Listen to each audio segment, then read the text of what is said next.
Ah. Gotta get over here. So, yeah. You want me to back up or you? No, because then you'll be too far. I barely don't really. I'm too tall is the problem. I gotta get down on your level over here. No. Well, you can angle it, can't you? Yeah, we sure could. Yeah, just trying to get you more in the frame. You'll get plenty. You're the star. You're the star of this show. All right. All right, George. George. All right, kids. This is for the great grandchildren. This is for the great grandchildren. That's right. That's right. This is when like Nalina has kids and Leon has kids and Karen and Auden and any other future kids that are floating around and you don't exist. I don't know your name yet. So this is Miss Mima Carroll. Yes. And we're going to interview her today and just, take a peek into the life of this lovely soul here. So we're going to start with real basic, easy questions, and we're going to kind of ramp it up and kind of see where this whole thing goes. And okay. We'll just wiggle through life and see kind of what happens. So we're going to start with real basic stuff. So like I said, we're going to start with what is the name of your parents and your brothers and sisters? Okay. David and Ida Goodman. Mm-hmm. And my brother was Harvey, Jack, and Stanley. Mm-hmm. No sisters. No sisters. Gotcha. Why did your parents choose your name? Does it have any special meanings? And did you have any nicknames? Yes. First of all, I was named Claudette Roy. You were named Claudette? And my grandmother couldn't pronounce it. So they changed my name to Carol. And there was a movie star at that time, Carol Lombard, and there were a lot of girls named Carol. And my nickname is Sissy. Sissy? Who calls you Sissy? My brothers and my cousins. Did they call you that like your whole life, or was that just when they still call me that. Really? Mm-hmm. Huh. Hello. Get out of here. Special edition Oreo. Hello. When and where were you born? I was born in Chicago, Illinois, at home. With a midwife? My mother told my father she had a headache, and I came along and he delivered me. Wow, so you were in easy labor? Just popped I guess so. Jesus. Where were your parents born? Where are they from? My mom was born in Chicago, and my father was born in Waukegan, Illinois. What kind of things did you and your family do together when you guys were young? And what was important to your family? We all played. Every Sunday night, we got together with my father's family. The men and women played cards. And all my cousins and I were outside playing. And we did a lot, total family things. All family dinners, family together, spend your night at your cousin's house. Going for ice cream was the biggest thing when we were kids. For a nickel a cone, and a double cone was 10 cents. At Martha Washington Ice Cream Parlor, the best ice cream in the world. Is it still there? Do you have any I idea? don't know. It was an individual store, and I always got lemon ice cream and peppermint ice cream double cone. Wow. Double cone? Yeah. Like a cone on top and a cone on the bottom? Well, the cone had two sides, so two do. What was your... Did your parents eat the ice cream too? Oh, yes. Could you remember like everyone's flavors? Everybody ate ice cream in Chicago in the summer. Because it was crazy hot, right? And Oh, no air God. conditioners. What, air conditioning? Are you kidding me? Who were some of your friends? And what did you do with your friends when you were a kid? Believe it or not, I had a girl named Margie Kelly, was like my best friend, and a girl named Kay Goldblatt. And we had a lot of kids in my neighborhood, and we had like an empty lot behind us, and we would play in the empty lot. We'd play baseball and softball, and we played, all the roller skate and bike and throw the ball against the stoop and double Dutch jump rope. And also some of my friends were what they called the quiz kids in those days. Joel Kupperman and Ruthie something. And I've looked them up. And What are the quiz kids? They were like these super genius kids, and they were on radio show. Really? What was your favorite sport, and what were you really good at? As a young kid? Yeah, as a young kid. So you said all those sports. I was good at softball, double Dutch jump rope, really good. And I did gymnastics because I always danced. And hopscotch. We all were, played hopscotch. And we didn't have basketball hoops. No. Well, maybe it wasn't a big deal back then. Awesome. So, what were some of your favorite and least favorite household chores? I have to admit, I had very little household chores. Really? I was totally spoiled by my mother. The biggest chore we had to do that I loved doing was we didn't have freezers. So every day my brother and I had to go buy milk and butter and fresh bread and go to the little individual stores. There were no major grocery stores either. And, but I was always like a neat little goody-goody girl. My brother Stan was a terror. Tell me more about that. Why? Oh, he was just a boy. And I was this sweet little girl who got away with everything. I was the youngest and the baby, and one brother was 17 years older than me and took me all over. So. As a kid, did you have any childhood fears? The only fear I ever had was, and I don't know my exact age, there was this crazy guy in Chicago who went in people's homes and he killed these nurses, and then he kidnapped a 6-year-old little girl and killed her, and I was really scared. His name, I can't remember his name, the Heron or something like that. He was a student at the University of Chicago. How many people did he get? A lot. Shit.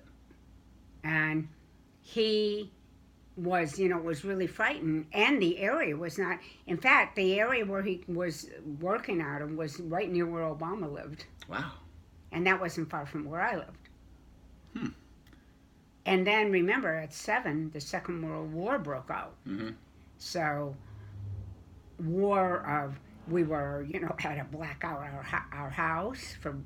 They would tell you can't have, they'd have all these raids, special things. You had, in case the Germans saw your lights and the planes came over. Wow. And at school, we had a duck under our desk like a bomb was really going to protect us, Yeah, that's gonna do shit. But, it was a whole new world. Wow, yeah. And my favorite cousin was killed when I was 10. And then after seeing all the news and all that, but when he was killed, I said, war really kills. Mm. I thought war was a card game. Mm. Wow. Yeah. And I remember when the Second World War broke out, my brother and I were at the Avalon Theater, and we came home, and my mother's sitting in front of the big high radios, the big radio. She's crying, Mommy, what's wrong? We're at war. I said, war's a card game. Who knew? Mm-hmm. Yeah. And then we heard about the Holocaust and all that, which was... Did any of your brothers fight in the war?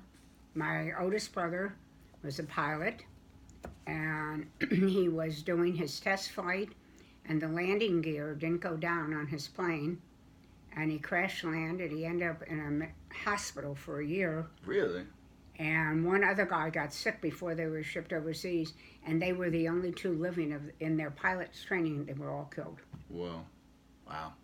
My brother Jack had a bad heart, and then Stanley served in, I guess, the Korean War. Mm. Because Stanley was younger, so he wouldn't... We were too young at that point. Okay. Oof. That's crazy. Wow.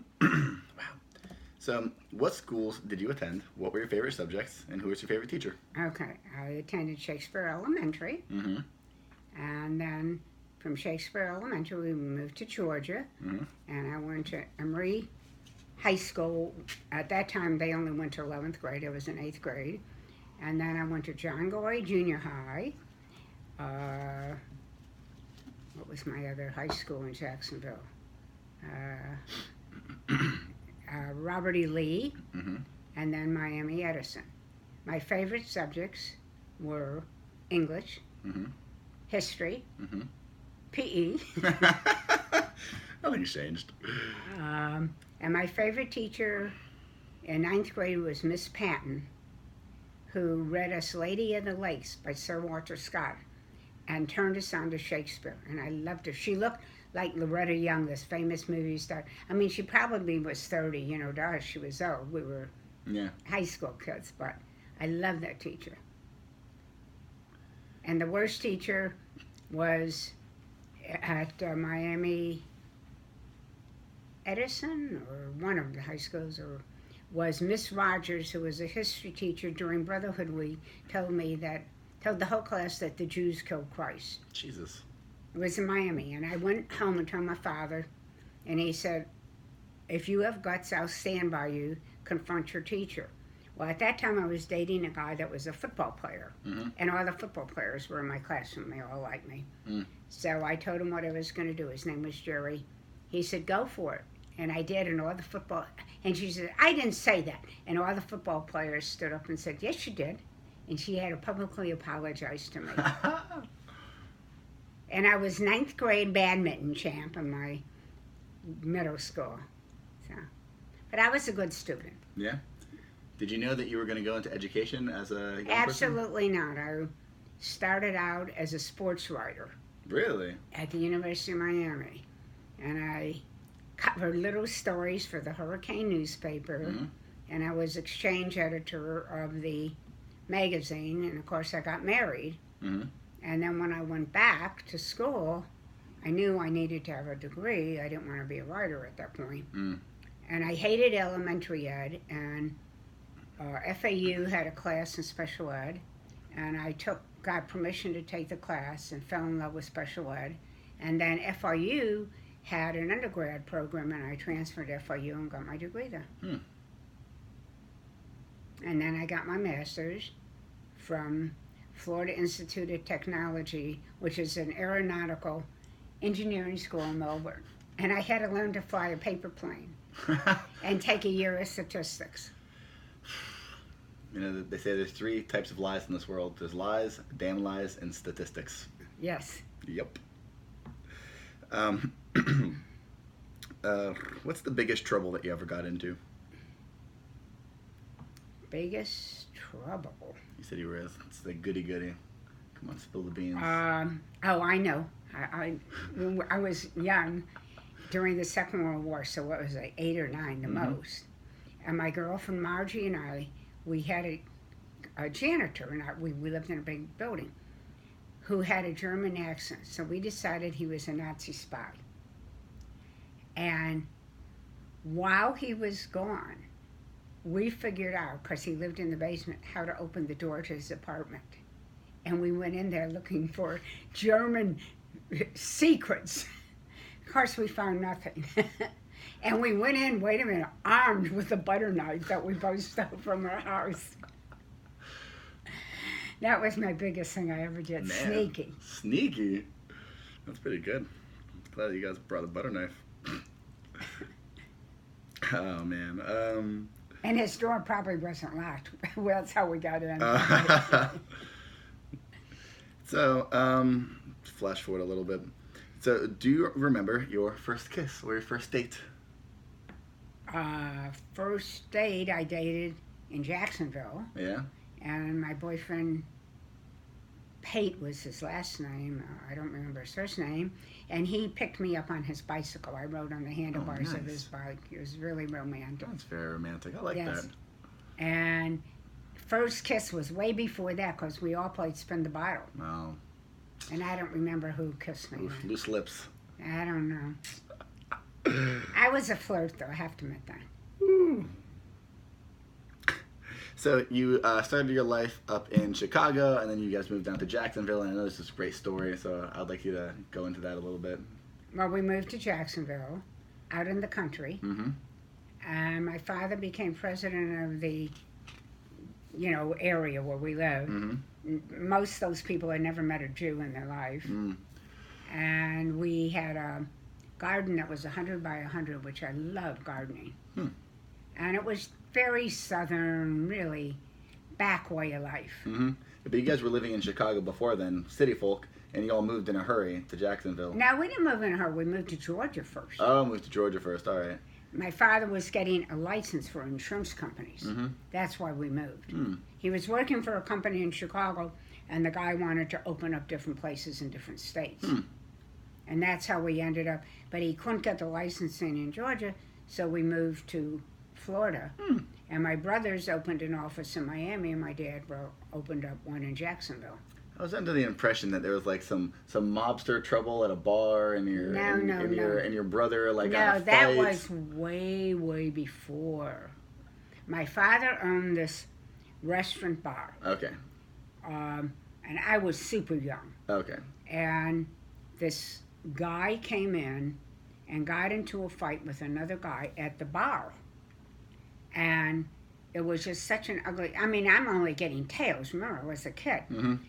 And the one guy tore an ear literally off his friend.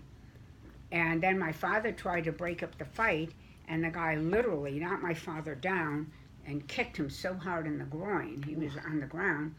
And my brother Jack, who was maybe 21, 22 years old, ran into the back. There was a gun. And he grabbed the gun, and the guy lunged for my dad again, and Jack shot him and killed him. Wow. To protect my father. Jack was exonerated. There was nothing even done criminally. Wow. It was all in self-defense. Yeah, it's justified. Yeah. But my father just said, you know what, we're out of this business. Oh, okay, so he just shut down the bar. Well, restaurant. he sold it, yeah. Okay, got it. Okay. And he went back to selling insurance. Okay. I had tied all that stuff together in my head, and I thought right. I thought you guys were running from the law. No. That's how I tell the story. Like my grandma, her family got into mobster trouble. No mobster trouble. Oh man, my story's better, but that's pretty good. I know. Speaking of tearing ears off, I'm just gonna jump to something else. I heard Ted in D.C. after he got back from the war, he got in a fight and he took someone's ear off. And now, yes, they were white supremacists. This is crazy. He just grabbed the guy. I mean, you know, he probably didn't rip it off, you know, just really hurt the guy. But yeah, he had just come back from the war, fighting, his ship being torpedoed. Yeah. And you got a neo-Nazi in this country? Come on. Yeah, no, it's bad form, but yeah, the way I heard the Ted story is I heard he took the ear right off. Well, he was, you know, he was tough, Ted. I believe it. He's tough as nails. And then he got in a little trouble for that, but they basically exonerated him too, right? He didn't really get in any trouble for it. Because Nazis, you know, like... Nazis. And at that time, everybody hated a Nazi. Yeah, exactly. It's like, almost ruined the world. Jeez. So, where'd you meet Alvin? At the University of Miami. What was he doing there? Well, he was in school, and he was running a blood drive. Really? And he really was good that way, very active.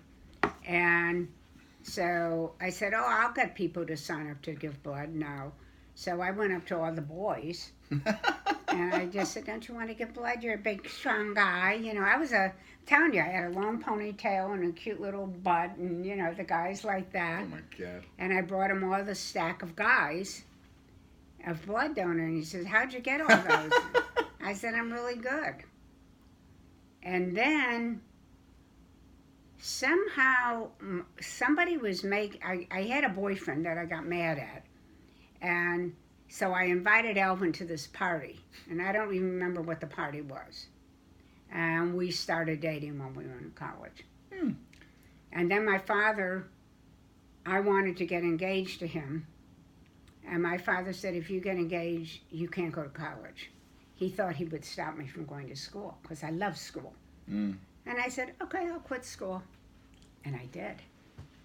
And I got a job. And then we got engaged. And my father had a sign for me to get married. I wasn't old enough to get married in those days. How old were you? 20. But you had to be 21 to get married. Really? I thought people were getting married at like 18 back then. Well, no. And the drinking age was 21. And that's when I went to Foxy's when I was 16, drinking with all my college boyfriends. Hey. And didn't the cops almost come in that day or something? Well, yeah, the cops said to me, they're going to raid this place. I don't want you in here tonight. Okay. I mean, did you go there a lot? Like, did the guy know you? Yeah. I was dating this guy, Mike, who was 18. So he was underage, too. We were both underage. He was very wealthy, and his mother wanted us to get engaged, and I wasn't ready to get married or engaged at that point, you know. I'm glad we both did a lot of underage drinking at Fox's. Yes, I know. So Yeah, perfect. Look See, at- apple does not fall far from the tree. I know. It's amazing. All right. How'd you pick your kids' names? Why is Larry Larry? Why is Larry Lawrence and Donald and Okay, Larry Lorraine and Cheryl? Okay, Larry was actually Label. His Hebrew name was Elvin's grandfather's name, and that's how that. So then now I got all these L's. Actually, I wanted Larry to be Lyle. I love the name Lyle. My father hated it. Okay, we'll do Lawrence. Ah. And then I decided I'm going to have the kids reversed initial. So it's Lawrence Dean, Donald Lee, Lorraine Karen, Cheryl Lynn. And I spelled the Karen with a C. So that's how they all became who. That's how they all got that. How was Larry as a child? Larry? Yeah. Larry was I said a mother of 4 children should all have a Larry. he probably was the sneakiest and did all kinds of stuff, but Of course at least he he did it very intelligently. Donna was blatant about it. So Larry was kind of like you. He was a more sneaky one. Probably he was quiet, but he was really sweet. He was always caring. He worked for my friend Phil Kennan when he was 14. The magic shop? And the magic shop. And he would worry about Mr. Kennan not making enough that day or waking. Oh, Mr. Kennan did really good today. He was so sweet that way. And when I was sick one time, Larry went and made me toast and tea. You know, he was really caring. You know, he was a caring kid. But all my kids are caring. I really feel that way. Somehow they all turned out really caring, good people. Yeah. As I told someone, it was all that goddamn and beat the shit out of you. You were a patient mother, right? Yeah, oh yes, definitely. With 4 kids 2 years apart, very patient. Oh, man. What was the hardest part about being a parent for you? Well, first of all, enough time to share with 4 kids. Yeah. That close.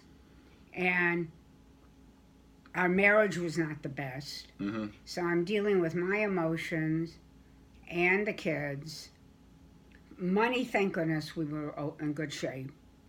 But, you know, just hoping your kids grow up to be decent human beings, you know, and you worry that something's going to happen. I mean, I didn't worry about them being kidnapped or anything, you know, it was very free. I never locked the doors to our house and stuff like that.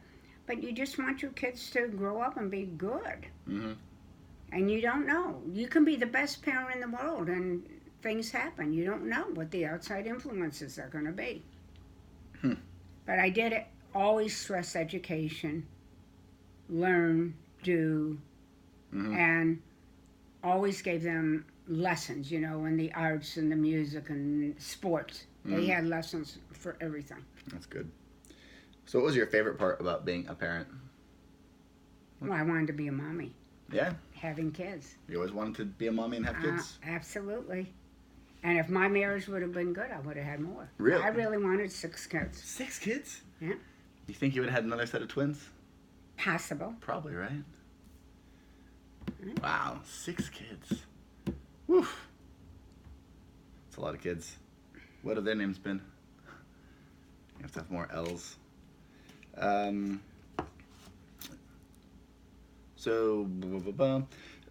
to me about jobs and career. You've been an educator your whole life? No, I actually, What was your first job? My first job was babysitting, of course. Okay. And then I had a job working in a movie theater. And then I worked in an office. Mm-hmm. And then I worked as an educator. Mm. And then I worked at the university as a professor, part-time professor. So, I mean, I've always liked education. I love being in a school, I love being in a bookstore, and I love being in a library. Those are my favorite places to be. So you should get a part-time job at a library. You'd be like I volunteer could, probably. to read to little kids. All right. So you were born a Jew, you were raised a Jew. Do you find yourself like, strongly identifying with Judaism, or you're traditionalist? I'm not like Layla. I'm not like my kids. I mean, I'm Jewish by birth. I definitely associate with being Jewish. I do not keep kosher. I don't keep all the traditions. Mm-hmm. I can't believe it's God's will. I don't believe that. I mean, like, Donald feels that the rabbi, the day you are born is the day you die. I don't believe that. I'm too practical to believe that. And if there is a God, fine, I'll say, I'm sorry, sir, I didn't quite believe you. You know, I can't believe in all that. I can't. I'm spiritual. I think you should just be good to people. I said, yeah. Is there anything that you kind of believe in? Any agnostic power? Or No. So when you find yourself in hard times, do I pray? No. Yeah, like, well, what do you look to for guidance, I guess? Okay, if I'm in, like when Larry died, Mm-hmm. I mean, to me that was like the worst. And then I said to myself, but look, you're lucky you have other children, you have grandchildren, you have great-grandchildren, you have all these wonderful things to look forward to. Mm-hmm. You had Lily's graduation. I'm looking forward to Leon being bar mitzvah and the next ones. So in my mind, I look forward to sharing these wonderful joys with my family. You know, just like having Cheryl's birthday and having that cake done. Mm-hmm. Yeah, a good cake. That was, something, So, I mean, but of course, like everybody, I'm not a depressed person. That's one good thing. I don't have that trait. That's true. And I just say, look, I'm lucky I had Larry for 61 years. Mm-hmm. Other things could happen. We never really lived through like a Holocaust or these awful, awful things that happen. Mm-hmm. Or a war in this land. Yeah. So I have to look at it that way. True. What are a few of your favorite things? Colors, flowers, books, songs, foods, pets, etc. Okay. Truthfully, I love dogs better than cats. Shit's right there. Don't say that. My favorite writer is Pearl Buck. Still will always be. I love her books. I even gave Larry some he read. Cool. Favorite music. I like Broadway shows because they make you feel good. So fun. And favorite things to do. Mm-hmm. Be with family. Just do nothing exciting with them, just to be with them. Mm-hmm. Take a walk. Dino came down here. We went, bought TVs. Just doing mundane things. Just being with people. Mm-hmm. I definitely like to be people. The hardest thing for me when Ted died, or was we put him in the assistant living, was having someone to talk to at dinner. Mm-hmm. It's hard. So I turn on the TV, I read, and then after dinner I call friends. So I feel, I have that. And I have friends, not a lot of my friends have passed away or moved away. It's harder and harder as you get older and older. Mm-hmm. Mm-hmm. But I still say I'm very lucky. I'm not sickly. Mm-hmm. I can do things.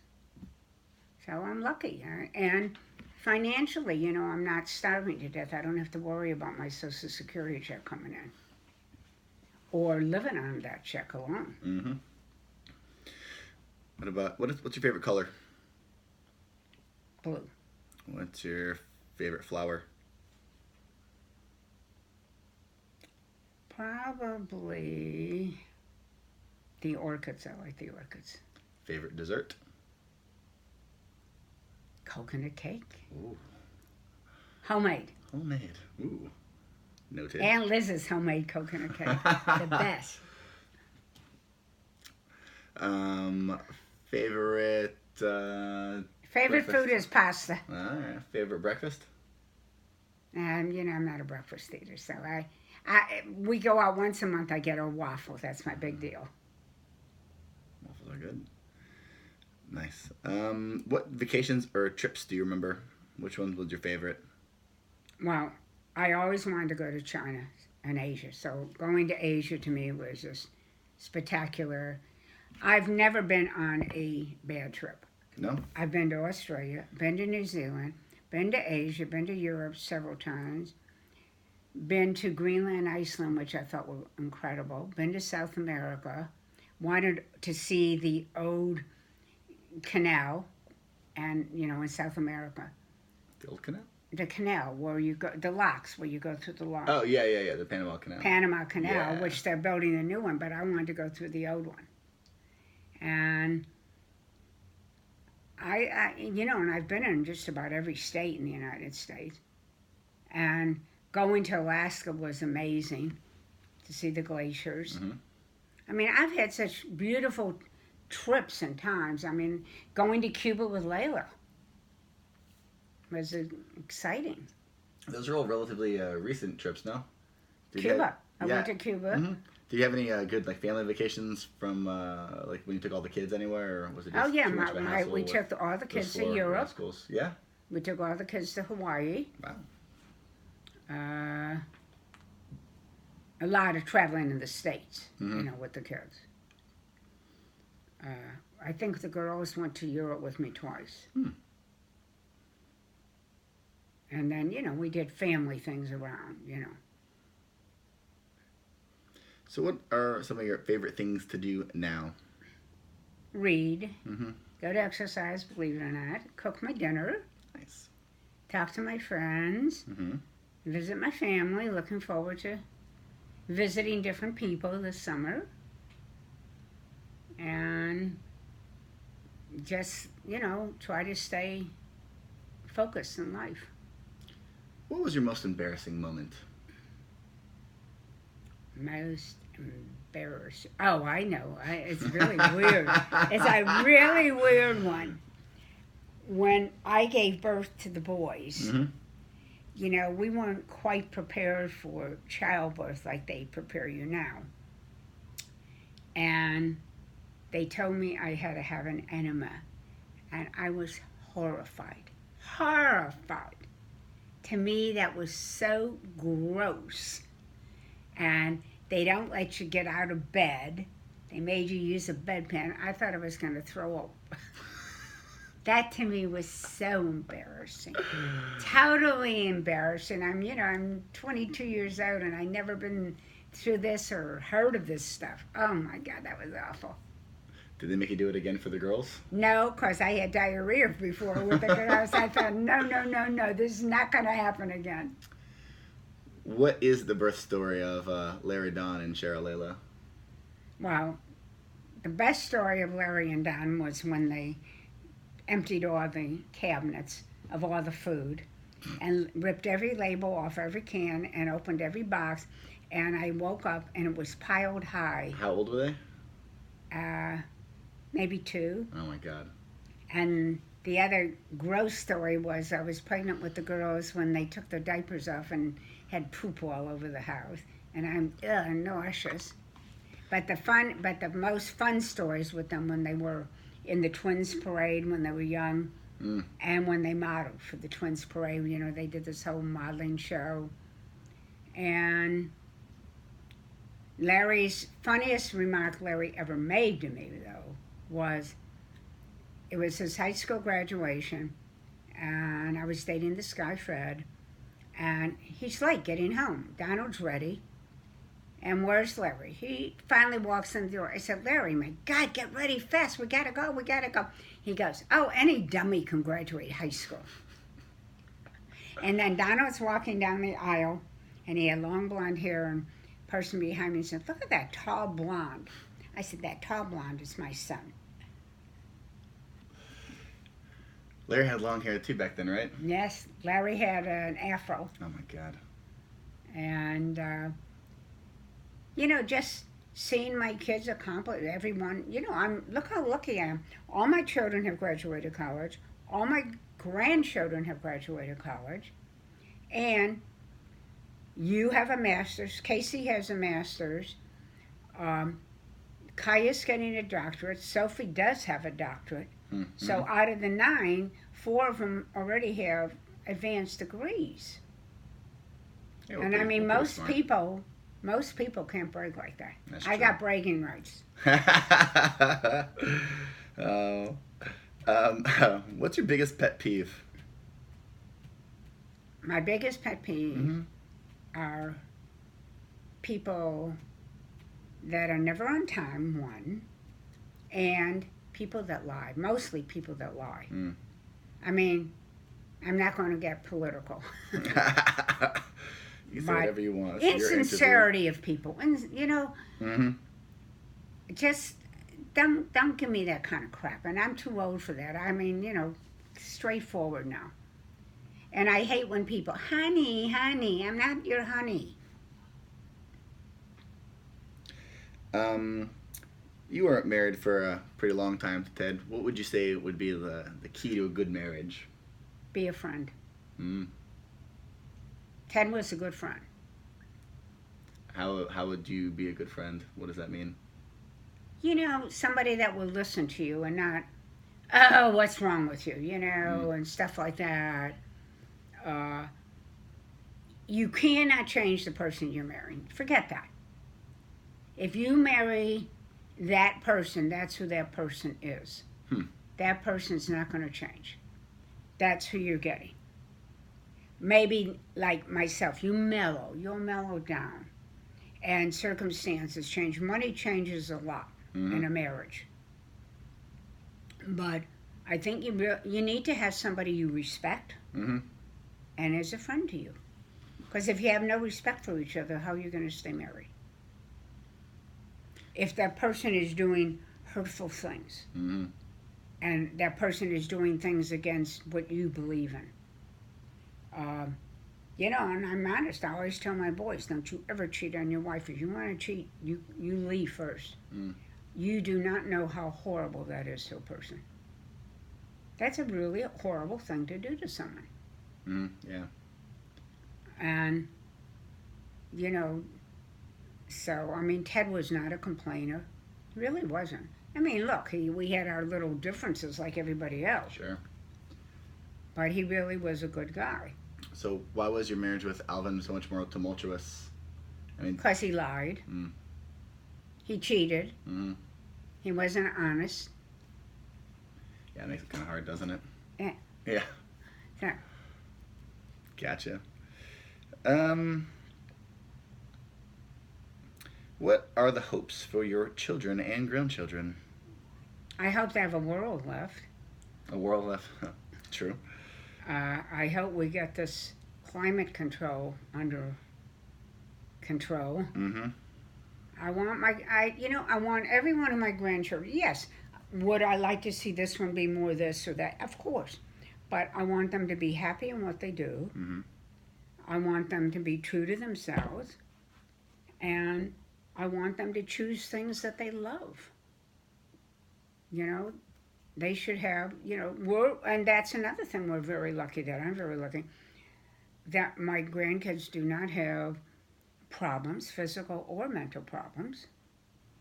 And, that they're not going to endure that the rest of their lives.